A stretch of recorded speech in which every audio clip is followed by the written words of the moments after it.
All right, guys, when it comes to this next round of stimulus negotiations and what's going on in politics today, there are four main proposals that are out there when it comes to increasing your Social Security benefits. We're going to talk about those today, as well as there are many individuals, not only in the Gulf Coast, but also in New York area that are dealing with Hurricane Ida. We keep our prayers out there for you guys, but we're also going to give you information on how you can complete the FEMA application and get assistance when you've had damage as soon as possible. And we're going to talk a little bit more on what's going on with the stimulus bill here on Mostly Money. All you need to do for yourself now is subscribe.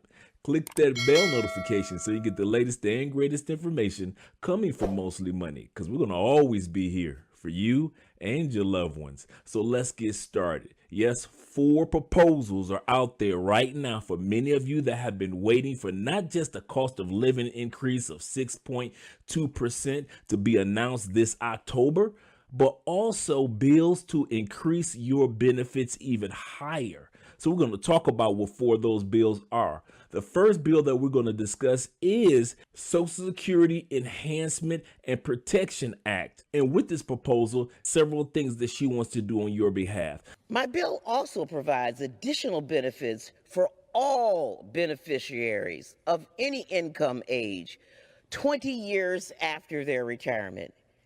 People who live beyond the age of 85, God bless them, tend to be more likely to be financially vulnerable, even with their Social Security benefit.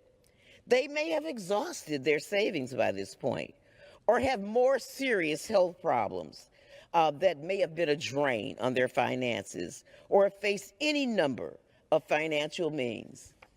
Social Security has become one of the hallmarks of our safety net, and I urge my colleagues to improve this system, which has been an integral part of our nation.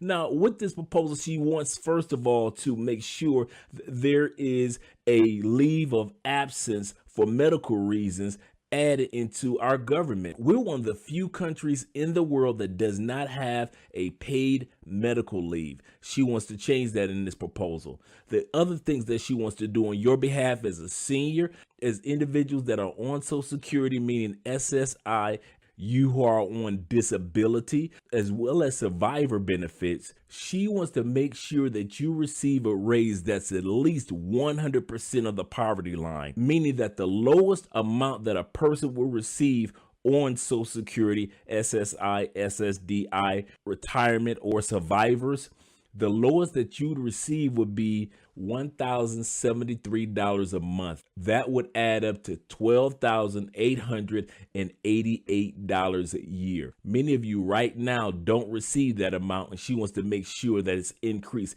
at least to that level. The next thing that she wants to do is make sure that individuals who have been on Social Security, we mentioned this before, for over 20 years, you will automatically receive a 5% bump on top of that increase. So this is what she wants to do. You're going to be receiving your COLA, your cost of living adjustment, every year.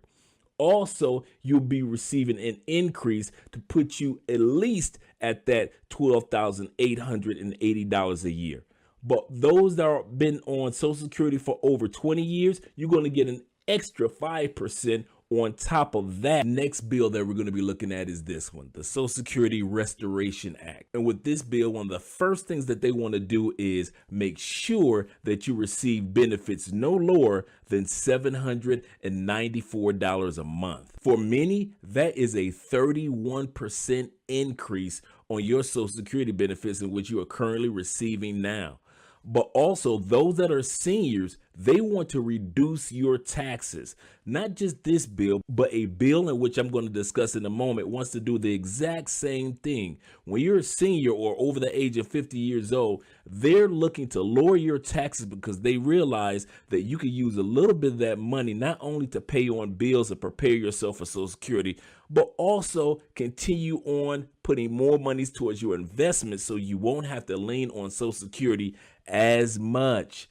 The next thing that they want to do with this bill is also increase the amount of money that you can make while you're working and receiving your Social Security benefits, meaning those who are on SSI, SSDI, disability, retirement, or survivors. At the end of the day, they want to raise the Social Security benefits by at least $510 billion. And that's what they're going after in the Social Security Restoration Act. And this one has a great following of over 18 senators so far. They're on board with getting this passed as soon as possible, and the number is even growing.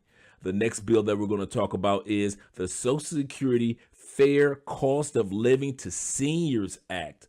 Now, everybody knows that the COLA, or the cost of living adjustment, every year has been little less than nothing. This year for 2022, it looks like it'll be a little bit more. However, with the rate of inflation, how fast it is growing as well, it may be just like before.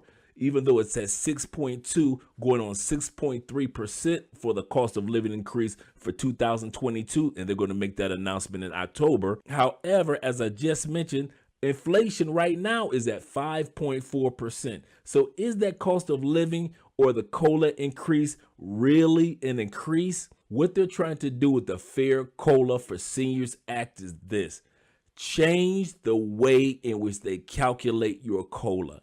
If that changes, many of you will receive hundreds of dollars more per month just based off the fact that they've changed the calculations. And that's one of the newest bills that is out there right now. Also, Bernie Sanders as well as President Biden have bills out there in which they want to make sure that Social Security changes and also has increases. So do realize that even though they're talking about the infrastructure bill right now, and now they're focusing on helping as many people through Hurricane Ida, they have not forgotten about you seniors who are out there. And when it comes to speaking about Hurricane Ida, well, the Gulf Coast is not the only ones that's going through it. Sadly, it's up north now, and the state of New York is going through dire straits when it comes to how to handle this flood. Once again, our prayers go out to a lot of you out there that's losing your property, your home, and lost loved ones. For individuals that live in the Gulf Coast or live on the East Coast, meaning New York, New Jersey, North Carolina, South Carolina, the Virginias, we're going to give you the information on what you need to do to fill out the FEMA application. Even if you're living in Indiana, you may have a loved one that lives in the Gulf Coast or on the East Coast that may need this information. So make sure that you continue to watch this full video. And really, the first step is the most important one, and that is, where do you start, or where to start? So where do you start? Well, it's quite simple. You go to disasterassistance.gov or call 800-621-FEMA. It's that easy. The next question is, how long does it take? Well, FEMA has 10 days to respond. If eligible, you receive assistance in just 2 to 3 days, but you must make your claim within 60 days. Then, what kind of assistance or help is available? Well, we're talking rental assistance, grants to repair damage not covered by insurance, grants for medical expenses not covered by insurance, also help in replacing your vehicle. Now, this one is important right here. What information do you need to help make a claim? Well, it's the obvious things like your Social Security number, your insurance information, a bank account number for a direct deposit, and then paperwork related to property. We're talking photos, contractors' receipts, those types of things. Once again, when it comes to FEMA, if you need help right now, reach out right now. If you know somebody, a family member, a friend, or a loved one that needs help, make sure that you reach out to them as soon as possible. Also, when it comes to the stimulus negotiations, looks like there are proposals that are going to be put out there when it comes to tax reform, because what they want to do is this: they want to get out to us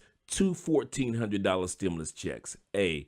B, in order to do that, they're going to have to reform the tax laws.